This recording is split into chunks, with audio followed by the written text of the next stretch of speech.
今回はドレミちゃんのクラスメイトの中田豪司をモデリングしています。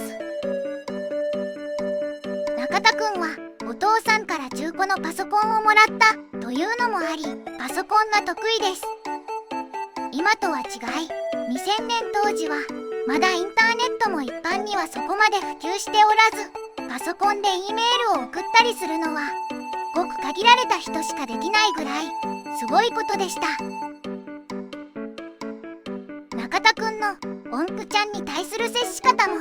旗から見ると典型的なオタクみたいに見えますね。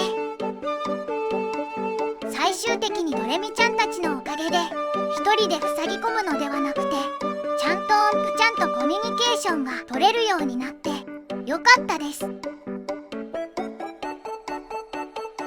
といった感じで今回は中田豪司をモデリングしてみました。この動画が気に入ってくれた人はいいね、